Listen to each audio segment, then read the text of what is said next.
185,000 times they had to pull that handle and had to ink it every time it went through the press.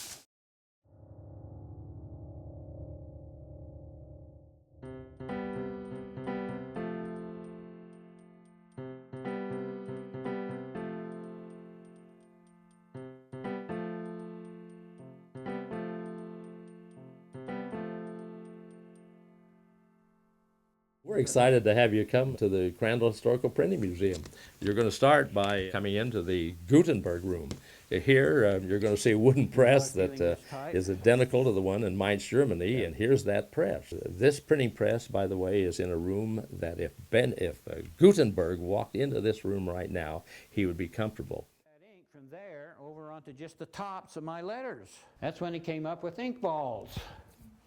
He just took a bowl, put a handle on it, stuffed it with horsehair. Gutenberg, when he printed that first Bible in the world, he printed it from type that he made, pouring metal into a hand caster, 80% lead, 13% antimony, 7% tin. Of course, he learned that from his father, who was a goldsmith. And we've heated that metal up here to 600 degrees using electricity. Of course, Gutenberg didn't have electricity. He had to build the fire in here and make it hot enough to melt that metal. 600 degrees, that metal now runs just like water. And so we'll ladle a little bit out here and we can pour it on the concrete here, and we're making a little puddle. Now this cold concrete will absorb a lot of that heat, and so that little liquid puddle is now one solid piece. And he built a printing shop that had a wooden press in it and had type that he was able to set one letter at a time, that he printed 180 Bibles, 40 of them on animal skin and 140 of them on paper. So it was 1,280 pages long, and so a type that big and that many pages would have made a single volume about that big. And so he had to divide it into 2 volumes. Then what you're going to do is go into the second room. In the second print shop, you're going to see the Benjamin Franklin shop. And by the way, this press that you see of Benjamin Franklin is one that we had built with the blueprints of Benjamin Franklin's press that's in the Smithsonian.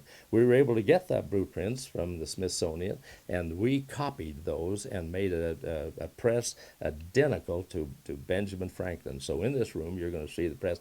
The type is the same that Gutenberg invented, one letter at a time, cast with a little hand caster similar to Gutenberg's. And he's able to set the type and print it up so that there are many copies available in just the next few days.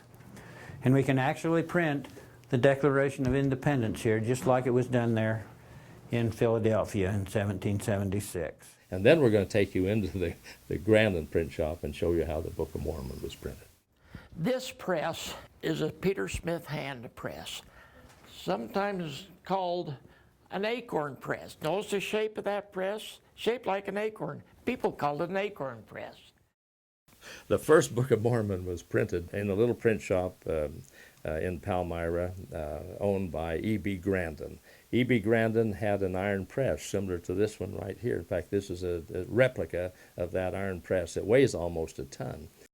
We open that up and look at that, and we're going to say, ooh, isn't that a pretty print job? He then set type just like Gutenberg did, exactly almost to the day 380 years earlier. Gutenberg invented movable type. 380 years later, the Book of Mormon was printed using movable type and cast with an identical hand caster that Gutenberg invented 380 years earlier. Matrix and a line of type's going to come out, and this guy's going to come down and pick all those up again and take them up and distribute it back in the magazine. Watch this happen. Goes down in front of that molten lead, and a plunger plunges into there, and then this guy comes down, come on down, and picks all of those up and takes them up and distributes it back into the magazine. We are telling the story of the restoration of the gospel. The gospel was here on this earth for a short period of time, and in order for there to be a restoration of the gospel, there had to be a Book of Mormon. Something very important had to happen for there to be a restoration of the gospel, and that something was the invention of printing. From the printing of the first Bible in the world to the printing of the first Book of Mormon in the world, the gospel was lost and restored because of the invention of printing. And this museum tells that entire story.